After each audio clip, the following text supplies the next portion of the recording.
10 বার যে ব্যক্তি দরুদ পড়ে সকালে সন্ধ্যায়, নবী সাল্লাল্লাহু আলাইহি ওয়াসাল্লাম তার জন্য পরকালে সুপারিশ করবেন ইনশাআল্লাহ। যদি আমরা নবীজির সুপারিশ পেতে চাই, দরুদের কোনো বিকল্প নাই। বেশি বেশি দরুদ পড়তে থাকেন, তার সুন্নাহ অনুসরণ করেন, বেশি বেশি দরুদ পড়তে থাকেন।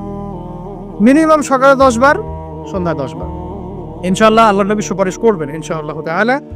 আর কাছে রাদিতু বিল্লাহি রাব্বান ওয়া বিল ইসলামি দীনান ওয়া বি মুহাম্মাদিন সাল্লাল্লাহু আলাইহি ওয়াসাল্লাম নবিয়্যা। এর একটা বড় ফজিলত আছে। কি ফজিলত? যে ব্যক্তি এই দোয়াটা সকাল সন্ধ্যা 3 বার করে পড়ে, কিয়ামতের মাঠে আল্লাহ পাকের উপর হক হয়ে যাবে, ওয়াজিব হয়ে যাবে, আল্লাহ ওই ব্যক্তিকে সন্তুষ্ট করে দিবেন ইনশাআল্লাহ। সন্তুষ্ট করে দিবেন মানে কি? ইনশাআল্লাহ সে জান্নাতে যাবে। আরেকটা আছে, এটা বলে শেষ করি, হাসবি আল্লাহু লা ইলাহা ইল্লাহু আলাইহি তাওয়াক্কালতু ওয়া হুয়া রাব্বুল আরশিল আযীম। এটা পড়তে হবে 7 বার। কয়বার? 7 বার। তাহলে কি হবে? আপনার দুনিয়া আখিরাতের যে চাওয়া পাওয়াগুলো আছে, এর জন্য আল্লাহ পাকই আপনার জন্য যথেষ্ট হয়ে যাবে ইনশাআল্লাহ, কাউকে লাগবে না।